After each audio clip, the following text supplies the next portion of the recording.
Bom dia e a paz do Senhor para os alunos da turma do básico sábado, né, LV2. Estudaremos esse mês de agosto os livros proféticos, né, uma literatura muito importante e que é pouco pregada, mencionada nas igrejas. O interessante dos livros proféticos menores é que são mensagens exortativas, mensagens de juízo, e ninguém quer ouvir esse tipo de mensagem, né? Mas antes de a gente entrar nos livros proféticos, são 12, a de Oséias, a Malaquias, eu vou falar um pouco sobre os livros proféticos em geral. Os 17 livros proféticos, incluindo os maiores e os menores, também vou explicar essa questão, eles têm um tema especial, um conteúdo especial, porque eles explicam o contexto histórico, mas também chama a exortação. Ele explica a situação política local, mas também chama o arrependimento e aplica o juízo. Eles complementam os 17 livros históricos, e isso inclui o Pentateuco. Tá? A mensagem dos profetas era de juízo, arrependimento, era uma mensagem de exortação, era uma mensagem sobre a vinda do Messias, era uma mensagem sobre o dia do Senhor, tá? E o profeta era chamado e ungido individualmente por Deus, tá? Eles eram chamados individualmente por Deus e ungidos para levar uma mensagem em uma situação de caos, uma situação de emergência, tá? Assim que eles eram chamados. Os profetas também tinham outros nomes, por exemplo, embaixador, porta-voz. Eles eram embaixadores de Deus na terra. Enquanto o sacerdote levava do povo a Deus, o profeta levava de Deus ao povo, né? Eram chamados também de videntes. Isso você pode conferir em 1 Samuel 9:9, tá? E além de porta-voz, videntes, eles também eram chamados de professores da lei. Você pode ver isso ali em Ezequiel 22:26, quando o sacerdócio começa a decair. Então, nesse momento aí que o sacerdócio começa a decair, eles são chamados para ensinar a lei, mas eram professores fervorosos. O próprio nome em hebraico, profeta, nabi, em grego, profetes, é aquele que fala com fervor. Então, eles eram chamados com esse propósito, tá? Então, entenda que os livros proféticos são importantes, são atuais, devem ser pregados, ensinados dentro do seu contexto. Não tente conjecturar nada. Leia o texto. Profecia não se conjectura. Profecia se interpreta à luz da própria Bíblia e depois é repassada para a igreja para os dias atuais. Ok? Tá? Então, mas essa diferença de profetas maiores e menores? Quem fez isso foi Agostinho, no século IV, e ele fez essa divisão, pegando os 5, Daniel, Ezequiel, Jeremias, Isaías, Lamentações, separou, tá? E de Oséias a Malaquias também. Por quê? Porque Isaías era melhor do que Oséias? Porque o capítulo era pela quantidade de capítulos? Se for por isso, Daniel tem que entrar na categoria de menores, porque tem 12, Oséias tem 14. Não é isso. É pelo tempo de ministério. Tá? Pelo tempo de ministério é que eles atuavam ali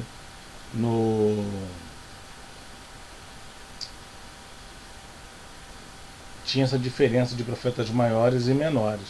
Tá legal? Então, é muito bom que você aprenda essa diferença para não ficar ali dizendo, não, Isaías é maior do que Moisés, Oséias, Jeremias é maior do que Amós. Tem nada a ver uma coisa com a outra. É a extensão do ministério. Por exemplo, Amós nem profeta era. Foi chamado. Foi chamado ali na hora para levar a mensagem para o Reino do Norte. Tá? Obadias. Então a gente tem esses profetas aí. Tá? Então, dito aí sobre essa classificação dos profetas, o tema que eles abordavam, eles eram chamados e ungidos para levar uma mensagem por Deus, nós vamos trabalhar com os profetas menores. E o profeta que nós iremos trabalhar é o profeta Oséias. Tá? Oséias foi um profeta que veio antes de Isaías, foi o primeiro profeta escritor. Tá? Ele era da tribo de Issacar, pregou o Reino Norte, Efraim, na época de Jeroboão II. Era uma época em que o reino, o cenário, ele era próspero politicamente, materialmente, tá? Em contrapartida, estava vivendo uma decadência espiritual. Então Deus levanta Oséias, unge Oséias e o leva a pregar a mensagem. Mas nisso tem uma situação que algumas pessoas acham até polêmicas, tá? Porque Deus ordena que ele se case com uma prostituta, gomé. Tem gente que diz que é ilustração, não é? Tá? E com ela ele vai ter 3 filhos. Mas isso porque Deus está ilustrando o amor dele para com Israel. Tá? Oséias pregou ali entre 793 a 753 a.C. Tá? E nesse processo aí que ele está levando a mensagem, tá? O reino estava em decadência. Cabia a ele, como profeta agora, levar a mensagem. E aí Deus ordena que ele se case com uma prostituta. Mas a ilustração é a seguinte: Deus tirou o povo de Israel do cativeiro egípcio, deu do maná, cordonizes, coluna de fogo durante a noite para aquecer, nuvem à tarde para resfriar, deu a terra de Canaã, deu o rei que eles tanto queriam, e no final estavam cultuando a Baal, um deus pagão. Estavam praticando um adultério espiritual. E a principal doutrina aqui é mostrar como Deus, em seu amor incondicional, chama o seu povo ao arrependimento. Chama Israel ao arrependimento. Tá? Ele vai ter 3 filhos com essa prostituta, ilustrando o que aconteceria com Israel, porque Israel não ouviu a mensagem do profeta. Por exemplo, aqui em Oséias 6, 1 a 3, Deus chama o povo, tá, para que eles retornem, voltem para Deus. Diz assim: vinde e tomemos para o Senhor, porque ele despedaçou e nos sarará, fez a ferida e a ligará. Depois de 2 dias nos dará a vida. Ao 3º dia, uma alusão a Cristo, nos ressuscitará e viveremos diante dele. E aí ele fala no versículo 3, que é um texto muito famoso, ele diz: conheçamos e prossigamos em conhecer o Senhor, como a alva será a sua saída, e ele a nós virá com a chuva, como a chuva serôdia que rega a terra. Então, você vê aqui o chamado de Deus. Mas o povo não quer. Ele não quer receber isso. No versículo 6 ele diz: porque eu quero a misericórdia e não sacrifícios. E o conhecimento de Deus mais do que o holocausto. Não adiantava nada viverem pecando, sabe, a semana toda e no sábado irem lá realizar sacrifícios para pedirem perdão. Deus não queria isso. O que Deus queria da parte deles era a obediência, era o conhecimento de Deus por meio da lei. Tá? Era isso que ele queria. Mas o povo de Israel foi obstinado, não quis. E ele teve, por isso, 3 filhos com Gomer. Tá? Disse assim, capítulo 1, versículo 4: disse-lhe o Senhor: põe o nome de Jezreel, porque daqui a pouco visitarei o sangue de Jezreel sobre a casa de Jeú, e farei cessar o reino da casa de Israel. Castigo por não obedecerem a Deus, virá o castigo. E tornou ela a conceber e deu à luz uma filha. E ele disse: põe o nome de Lo-ruama, porque eu não me tornarei mais a compadecer da casa de Israel, mas tudo lhe tirarei. Encerrou a misericórdia da parte de Deus. E depois de haver desmamado a Lo-ruama, concebeu e deu à luz um filho, e disse-lhe: põe o nome de Lo-ami, porque vós não sois meu povo, nem eu serei o vosso Deus. Tá? Você vê o amor incondicional da parte de Deus, tá? Ilustrando ele como Oséias se casando, tentando se retratar com a prostituta Israel, que havia trocado o que Deus fez por Baal, por outros deuses pagãos. Tá? Gomer vai embora e ele recebe Gomer de volta. Ilustrando o amor de Deus. Que nós temos isso. O ser humano tem de sair, quer fazer o que quer lá fora. E Deus envia profetas, pregadores, mensageiros para levar a mensagem de Cristo e trazer esses perdidos à casa do Senhor, como diz Lucas 19:10. O Filho do Homem veio buscar e salvar aquele que se havia perdido. E ele diz que toda a situação política, embora próspera, embora eles estivessem prósperos, Deus diz que Israel estava destruída, o mundo estava um caos por causa disso. Capítulo 4 fala: ouvi a palavra do Senhor, vós, filhos de Israel, porque o Senhor tem uma contenda com os habitantes da terra, porque não há verdade, nem generosidade, nem conhecimento de Deus na terra. Só prevalecem o perjurar e o mentir, e o matar, e o furtar, o adulterar, e há homicídio sobre a terra. Tudo que está nos 10 mandamentos estão sendo quebrados.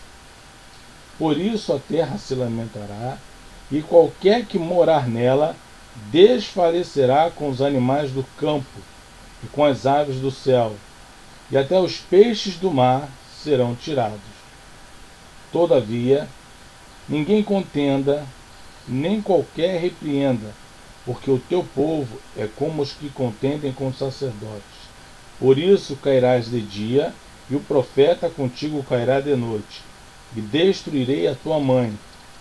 O meu povo foi destruído porque lhe faltou conhecimento, porque tu rejeitaste o conhecimento, também eu te rejeitarei, para que não sejas sacerdote de mim, visto que te esqueceste da lei, da palavra do teu Deus. Também eu me esquecerei dos teus filhos.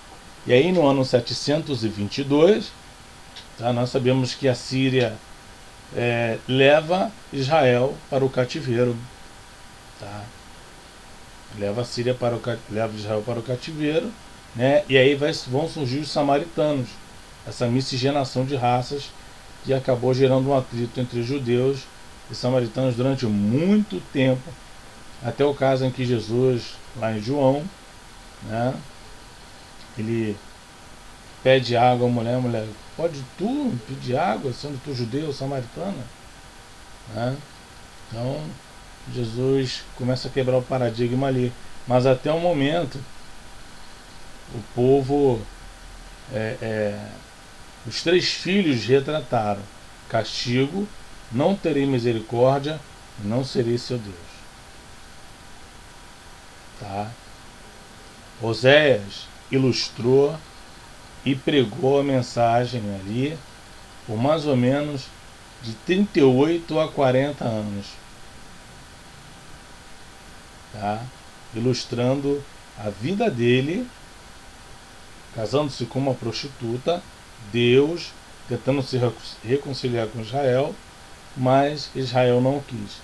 E a consequência foi castigo, sem misericórdia, e não serei seu Deus, vocês não serão meu povo.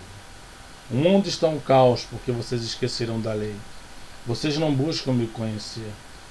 Vocês praticam pecado a semana toda, depois querem sacrifício. Eu não quero sacrifício.